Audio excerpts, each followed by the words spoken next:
ਸਤਿ ਸ਼੍ਰੀ ਅਕਾਲ। ਤੁਸੀਂ ਵੇਖ ਰਹੇ ਹੋ ਟੀਵੀ ਪੰਜਾਬ ਤੇ ਮੈਂ ਹਾਂ ਤੁਹਾਡੇ ਨਾਲ ਇੰਦਰਪ੍ਰੀਤ ਕੌਰ ਸੰਗੇੜਾ। ਖਬਰਾਂ ਦੇ ਇਸ ਬੁਲੇਟਿਨ ਵਿੱਚ ਗੱਲਬਾਤ ਕਰਾਂਗੇ ਉਹਨਾਂ ਖਬਰਾਂ ਦੀ ਜਿਹੜੀਆਂ ਅੱਜ ਦਾ ਦਿਨ ਅਮਰੀਕਾ ਤੋਂ ਖਾਸ ਸਾਹਮਣੇ ਆਈਆਂ ਨੇ। ਨਜ਼ਰ ਮਾਰਦੇ ਆ ਇਹਨਾਂ ਖਬਰਾਂ ਉੱਪਰ। 94 ਮਾਈਗ੍ਰੈਂਟਸ ਫਰਾਰ ਹੋਣ ਦਾ ਮਾਮਲਾ ਸਾਹਮਣੇ ਆਇਆ। ਇਹ ਜਾਣਕਾਰੀ ਅਮਰੀਕਾ ਦੇ ਹਿੱਸੇ ਤੋਂ ਸਾਹਮਣੇ ਆ ਰਹੀ ਹੈ, ਜਿੱਥੇ ਦੱਸਿਆ ਜਾ ਰਿਹਾ ਹੈ ਕਿ ਟ੍ਰੇਲਰ ਦੇ ਵਿੱਚ 94 ਮਾਈਗ੍ਰੈਂਟਸ ਨੂੰ ਬਿਠਾਇਆ ਗਿਆ ਸੀ। ਸਫੋਕੇਸ਼ਨ ਜ਼ਿਆਦਾ ਹੋਣ ਕਾਰਨ ਉਹਨਾਂ ਨੇ ਟ੍ਰੇਲਰ ਵਿੱਚ ਇੱਕ ਸੁਰਾਖ ਬਣਾਇਆ ਤੇ ਇਸ ਵਿੱਚੋਂ ਫਰਾਰ ਹੋ ਗਏ। ਮੈਕਸੀਕੋ ਤੋਂ ਇੱਕ ਅਜਿਹਾ ਮਾਮਲਾ ਸਾਹਮਣੇ ਆਇਆ ਜਿੱਥੇ ਕਾਫੀ ਜ਼ਿਆਦਾ ਮਾਈਗ੍ਰੈਂਟਸ ਇੱਕ ਟਰੱਕ ਵਿੱਚ ਬਿਠਾ ਦਿੱਤੇ ਗਏ।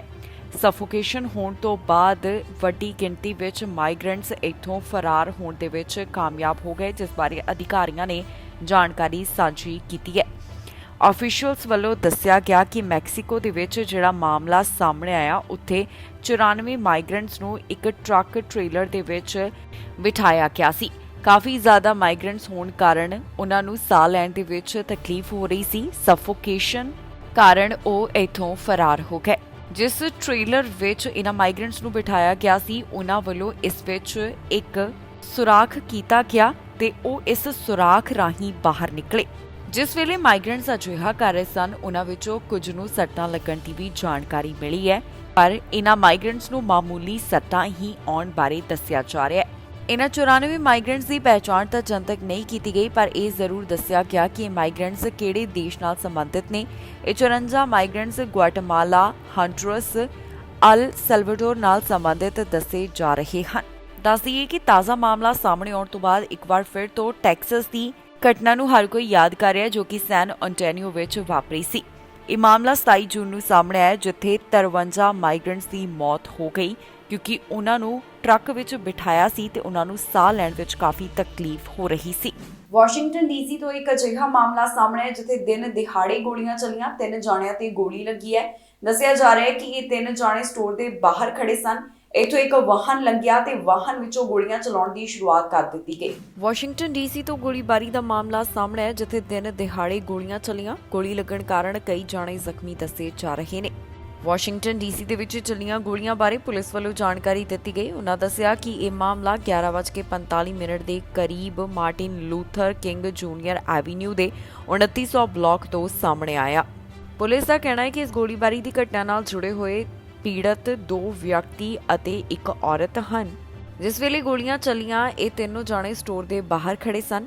ਜਿਹੜਾ ਵਾਹਨ ਇੱਥੋਂ ਲੰਘਿਆ, ਉਸ ਵਿੱਚੋਂ ਗੋਲੀਆਂ ਚਲਾਉਣ ਦੀ ਸ਼ੁਰੂਆਤ ਕਰ ਦਿੱਤੀ ਗਈ, ਜਿਸ ਬਾਰੇ ਇਨਵੈਸਟੀਗੇਟਰਸ ਵੱਲੋਂ ਦੱਸਿਆ ਜਾ ਰਿਹਾ ਹੈ। ਫਿਲਹਾਲ ਇਸ ਮਾਮਲੇ ਬਾਰੇ ਬਹੁਤੀ ਜਾਣਕਾਰੀ ਪੁਲਿਸ ਵੱਲੋਂ ਜਨਤਕ ਨਹੀਂ ਕੀਤੀ ਗਈ। ਉਹਨਾਂ ਵੱਲੋਂ ਇਸ ਬਾਰੇ ਪਤਾ ਲਗਾਉਣ ਦੀ ਕੋਸ਼ਿਸ਼ ਕੀਤੀ ਜਾ ਰਹੀ ਹੈ। ਇੱਥੇ ਗੋਲੀਆਂ ਕਿਸ ਕਾਰਨ ਚਲਾਈਆਂ ਗਈਆਂ, ਇਹ ਵੀ ਪਤਾ ਲਗਾਇਆ ਜਾ ਰਿਹਾ ਹੈ। ਪੁਲਿਸ ਵੱਲੋਂ ਪੀੜਤਾਂ ਦੇ ਨਾਮ ਜਨਤਕ ਨਹੀਂ ਕੀਤੇ ਗਏ। ਅਜੇ ਮਾਮਲੇ ਦੀ ਵਧੇਰੇ ਜਾਂਚ ਪੜਤਾਲ ਕੀਤੀ ਜਾ ਰਹੀ ਹੈ, ਜਿਸ ਤੋਂ ਬਾਅਦ ਬਾਕੀ ਦੀ ਜਾਣਕਾਰੀ ਦਿੱਤੀ ਜਾਵੇਗੀ। ਹੁਣ ਤੱਕ ਦੀ ਅਪਡੇਟ ਵਿੱਚ ਪੁਲਿਸ ਵੱਲੋਂ ਇਹੀ ਦੱਸਿਆ ਗਿਆ ਕਿ ਵਾਸ਼ਿੰਗਟਨ ਡੀਸੀ ਵਿੱਚ ਦਿਨ ਦਿਹਾੜੇ ਗੋਲੀਆਂ ਚੱਲੀਆਂ। 3 ਜਾਣੇ ਗੋਲੀ ਲੱਗਣ ਕਾਰਨ ਪ੍ਰਭਾਵਿਤ ਹੋਏ ਨੇ, ਜਿਨ੍ਹਾਂ ਬਾਰੇ ਪੁਲਿਸ ਵੱਲੋਂ ਦੱਸਿਆ ਗਿਆ। ਬਾਰਡਰ ਤੇ ਇੱਕ ਹਾਦਸਾ ਵਾਪਰਨ ਦੀ ਜਾਣਕਾਰੀ ਸਾਹਮਣੇ ਆ ਰਹੀ ਹੈ, ਜਿਸ ਵਿੱਚ 2 ਦੀ ਮੌਤ ਹੋ ਗਈ ਤੇ 10 ਦੇ ਕਰੀਬ ਜ਼ਖਮੀ ਦੱਸੇ ਜਾ ਰਹੇ ਹਨ। ਇੱਥੇ ਵਾਹਨ ਹਾਦਸੇ ਦਾ ਸ਼ਿਕਾਰ ਹੋਇਆ, ਜਿਸ ਬਾਰੇ ਅਧਿਕਾਰੀਆਂ ਵੱਲੋਂ ਜਾਣਕਾਰੀ ਦਿੱਤੀ ਗਈ। ਪੀੜਤਾਂ ਦੇ ਨਾਮ ਅਜੇ ਜਨਤਕ ਨਹੀਂ ਕੀਤੇ ਗਏ। ਯੂਐਸ ਮੈਕਸੀਕੋ ਬਾਰਡਰ ਤੇ ਇੱਕ ਵਾਹਨ ਪਲਟ ਗਿਆ, ਜਿਸ ਕਾਰਨ 2 ਦੀ ਮੌਤ ਹੋ ਗਈ ਤੇ 10 ਜਾਣੇ ਜ਼ਖਮੀ ਦੱਸੇ ਜਾ ਰਹੇ ਹਨ। ਯੂਐਸ ਮੈਕਸੀਕੋ ਬਾਰਡਰ ਅਧਿਕਾਰੀਆਂ ਵੱਲੋਂ ਇਸ ਮਾਮਲੇ ਦੀ ਜਾਣਕਾਰੀ ਸਾਂਝੀ ਕੀਤੀ ਗਈ, ਜਿੱਥੇ ਉਹਨਾਂ ਦੱਸਿਆ ਕਿ ਸਾਊਥ ਈਸਟਰਨ ਨਿਊ ਮੈਕਸੀਕੋ ਵਿੱਚ ਇੱਕ ਐਸਯੂਵੀ ਪਲਟ ਗਈ। ਹਾਦਸਾ ਵਾਪਰਨ ਕਾਰਨ 2 ਦੀ ਮੌਤ ਹੋ ਗਈ ਤੇ 10 ਜਾਣੇ ਜ਼ਖਮੀ ਦੱਸੇ ਜਾ ਰਹੇ ਹਨ। ਅਧਿਕਾਰੀਆਂ ਦੇ ਦੱਸਣ ਮੁਤਾਬਕ ਇਹ ਮਾਮਲਾ 4:45 ਦੇ ਕਰੀਬ ਟੈਕਸਸ ਦੇ ਨਾਰਥ ਵੈਸਟ ਵੱਲ ਵਾਪਰਿਆ। ਅਜੇ ਤੱਕ ਅਧਿਕਾਰੀਆਂ ਵੱਲੋਂ ਜਿਹੜੇ ਪੀੜਤ ਹਨ, ਉਹਨਾਂ ਦੀ ਪਹਿਚਾਣ ਜਨਤਕ ਨਹੀਂ ਕੀਤੀ ਗਈ। ਜਿਨ੍ਹਾਂ ਦੀ ਮੌਤ ਹੋਈ, ਉਹਨਾਂ ਬਾਰੇ ਵੀ ਬਹੁਤੀ ਜਾਣਕਾਰੀ ਉਹਨਾਂ ਵੱਲੋਂ ਸਾਂਝੀ ਨਹੀਂ ਕੀਤੀ ਗਈ। ਸਿਰਫ ਇਹੀ ਦੱਸਿਆ ਗਿਆ ਹੈ ਕਿ ਹਾਦਸਾ ਵਾਪਰਨ ਕਾਰਨ ਕਿੰਨਿਆਂ ਦੀ ਮੌਤ ਹੋ ਗਈ ਤੇ ਕਿੰਨੇ ਜ਼ਖਮੀ ਹੋਏ ਨੇ। ਅਧਿਕਾਰੀਆਂ ਵੱਲੋਂ ਅਜੇ ਇਹ ਵੀ ਸਪਸ਼ਟ ਨਹੀਂ ਕੀਤਾ ਗਿਆ ਕਿ ਐਸਯੂਵੀ ਵਿੱਚ ਜਿਹੜੇ ਲੋਕ ਸਵਾਰ ਸਨ, ਉਹ ਇਮੀਗ੍ਰੈਂਟ ਸਨ ਜਾਂ ਫਿਰ ਕੋਈ ਹੋਰ। ਜ਼ਿਕਰਯੋਗ ਹੈ ਕਿ 1 ਮਹੀਨੇ ਪਹਿਲਾਂ ਵੀ ਇੱਕ ਅਜਿਹਾ ਹਾਦਸਾ ਵਾਪਰਿਆ ਸੀ, ਜਿੱਥੇ ਐਸਯੂਵੀ ਗੱਡੀ ਵਿੱਚ 15 ਇਮੀਗ੍ਰੈਂਟਸ ਮਿਲੇ ਸਨ। ਪਿਛਲੇ ਸਾਲ ਵੀ ਇੱਕ ਅਜਿਹਾ ਮਾਮਲਾ ਸਾਹਮਣੇ ਆਇਆ ਸੀ, ਜਿੱਥੇ ਐਸਯੂਵੀ ਦੇ ਡਰਾਈਵਰ ਵੱਲੋਂ ਮਾਈਗ੍ਰੈਂਟਸ ਗੈਰ ਕਾਨੂੰਨੀ ਢੰਗ ਦੇ ਨਾਲ ਲੈ ਕੇ ਜਾਏ ਜਾ ਰਹੇ ਸਨ।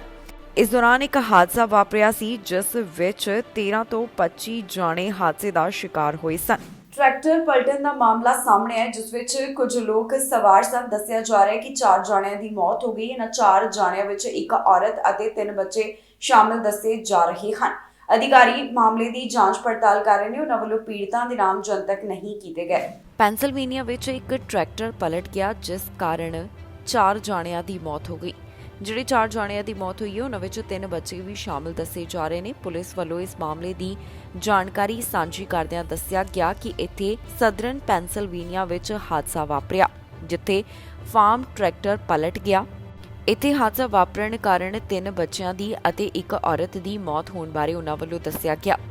ਜਾਣਕਾਰੀ ਮੁਤਾਬਕ ਇਹ ਘਟਨਾ 11 ਵਜੇ ਦੇ ਕਰੀਬ ਵਾਪਰੀ ਹੈ, ਜਿਸ ਦੀ ਜਾਣਕਾਰੀ ਪੈਂਸਿਲਵੇਨੀਆ ਸਟੇਟ ਪੁਲਿਸ ਵੱਲੋਂ ਦਿੱਤੀ ਗਈ। ਦੱਸ ਦਈਏ ਕਿ ਫਾਰਮ ਟਰੈਕਟਰ ਵਿੱਚ 12 ਜਾਣੇ ਸਵਾਰ ਸਨ, ਜਿਸ ਦੀ ਅਪਡੇਟ ਪੁਲਿਸ ਨੇ ਨਿਊਜ਼ ਰਿਲੀਜ਼ ਰਾਹੀਂ ਸਾਂਝੀ ਕੀਤੀ ਹੈ। ਦੱਸਿਆ ਜਾ ਰਿਹਾ ਹੈ ਕਿ ਹਾਦਸਾ ਵਾਪਰਨ ਤੋਂ ਬਾਅਦ ਕੁਝ ਬੱਚਿਆਂ ਨੂੰ ਹਸਪਤਾਲ ਵਿੱਚ ਹੈਲੀਕਾਪਟਰ ਰਾਹੀਂ ਭਰਤੀ ਕਰਵਾਇਆ ਗਿਆ। ਟਰੈਕਟਰ ਨੂੰ ਚਲਾਉਣ ਵਾਲੇ ਡਰਾਈਵਰ ਦੀ ਹਾਲਤ ਵੀ ਗੰਭੀਰ ਦੱਸੀ ਜਾ ਰਹੀ ਹੈ, ਜਿਸ ਦਾ ਹਸਪਤਾਲ ਵਿੱਚ ਇਸ ਸਮੇਂ ਇਲਾਜ ਚੱਲ ਰਿਹਾ ਹੈ।